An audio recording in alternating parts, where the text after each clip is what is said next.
Hola, ¿qué tal? Qué gozo, qué privilegio poder saludarte en una edición más de tu devocional, Tu Tiempo con Dios. Muchísimas gracias por seguirnos día a día en este devocional. Gracias por compartirlo con otros, por tu suscripción y por tus oraciones. Oramos porque Dios siga hablando a tu vida y a tu corazón. Acompáñanos en la lectura en este día que corresponde el Evangelio según San Juan, capítulo 18, versículos 1 al 14. La senda de la cruz. Habiendo dicho Jesús estas cosas, salió con sus discípulos al otro lado del torrente de Cedrón, donde había un huerto en el cual entró con sus discípulos. Y también Judas, el que le entregaba, conocía aquel lugar porque muchas veces Jesús se había reunido allí con sus discípulos. Judas, pues, tomando una compañía de soldados y alguaciles, de los principales sacerdotes y de los fariseos, fue allí con linternas y antorchas y con armas. Pero Jesús, sabiendo todas las cosas que le habían de sobrevenir, se adelantó y les dijo: ¿A quién buscáis? Le respondieron: a Jesús Nazareno. Jesús les dijo: Yo soy. Y estaba también con ellos Judas, el que entregaba. Cuando les dijo: Yo soy, retrocedieron y cayeron a tierra. Volvió pues a preguntarles: ¿A quién buscáis? Y ellos dijeron: a Jesús Nazareno. Respondió Jesús: Os he dicho que yo soy. Pues si me buscáis a mí, dejad ir a estos. Para que se cumpliese aquello que había dicho: de los que me diste, no perdí ninguno. Entonces Simón Pedro, que tenía una espada, la desenvainó e hirió al siervo del sumo sacerdote y le cortó la oreja derecha. Y el siervo se llamaba Malco. Jesús entonces dijo a Pedro: Mete tu espada en la vaina. La copa que el Padre me ha dado, ¿no la he de beber?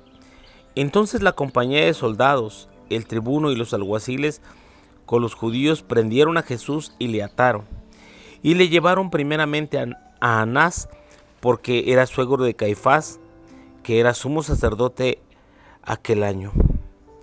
Era Caifás el que había dado el consejo a los judíos que convenía que un solo hombre muriese por el pueblo. La senda de la cruz. El autor a los Hebreos nos dice que Jesús, teniendo el gozo puesto delante de él, sufrió la cruz, menospreciando el oprobio. Menospreció la vergüenza, menospreció el dolor y el sufrimiento por el gozo de ir a la cruz.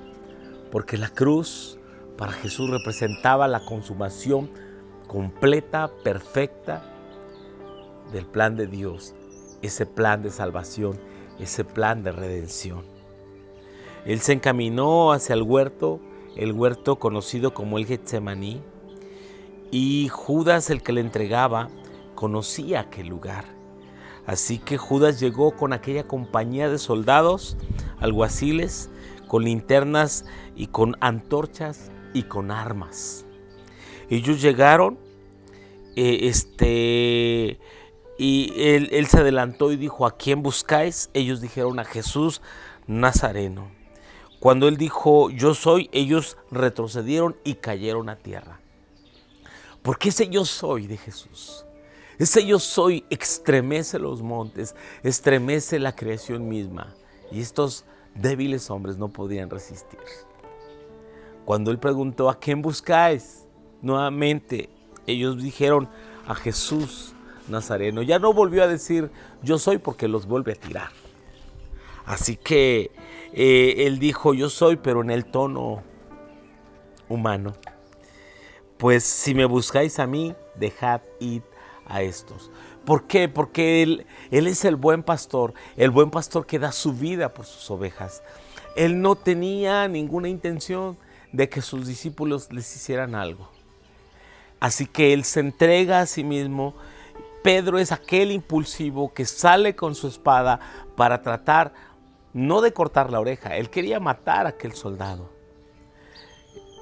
Son los otros evangelios que nos dicen: Jesús tomó la oreja de aquel siervo del centurión llamado Malco, y toma la oreja y se la coloca en su lugar.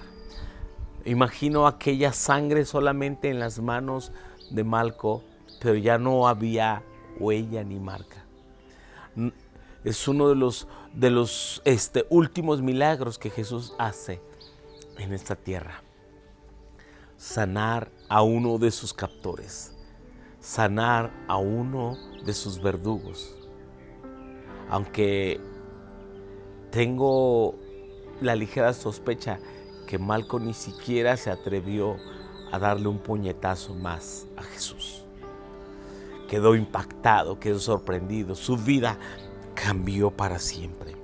Pedro recibe una reprensión de parte del Señor y le dijo: mete tu espada. ¿No te he dicho que la copa que el Padre me ha dado no la he de beber? Pareciera buena la intención de Pedro. Sin embargo, si Pedro impide que Jesús va a la cruz, no se consuma el plan y propósito de Dios. Cuando en Mateo 16 Jesús preguntó: ¿quiénes dicen los hombres que soy yo? Y cuando Pedro contestó: tú eres el Cristo, el Hijo del Dios viviente. Jesús le dijo: Pedro, eres bienaventurado porque eso no te lo reveló sino mi Padre que está en los cielos. Pero cuando Jesús habló de ir a la cruz, Pedro dijo: Señor, de ninguna manera eso te acontezca. Jesús le dijo: apártate de mí, Satanás. En un momento Pedro fue iluminado por el Señor, fue usado por Dios mismo. Y él dijo: eso te lo reveló mi Padre. Pero en otro instante Pedro quiere impedir que Jesús vaya a la cruz, y eso es demoníaco. Porque la cruz es nuestra redención, es nuestra salvación. Sin cruz no hay gloria, sin cruz no hay victoria. Jesús sabía que había de ir a la cruz. Así que vienen los alguaciles, le ataron y le llevaron a casa de Anás, que era el suegro del sumo sacerdote Caifás. Y Caifás había profetizado que convenía que un solo hombre muriera por todo el pueblo. Y siendo sumo sacerdote profetizó, y ciertamente nos convenía que ese solo hombre muriese por todos nosotros. Su muerte nos trae vida, su muerte nos trae libertad, su muerte nos trae esperanza. Y aunque el camino a la cruz y ese proceso sería difícil, Jesús se va preparando para una noche de agonía, de dolor, de menosprecios, de insultos, de tortura. Pero Él está dispuesto a padecerlo todo por ti y por mí. Él nos amó de tal manera. Por eso, contemplar la cruz nos debe hacer recordar su amor y caminar firmes en su propósito. El pago ya fue hecho, la deuda fue pagada. Hoy tenemos acceso por el sacrificio de nuestro Señor y le damos a Él la gloria y el honor. En el precioso nombre de Jesús, vive para honrarle, vive para servirle. Amén. A ti, Señor Jesús.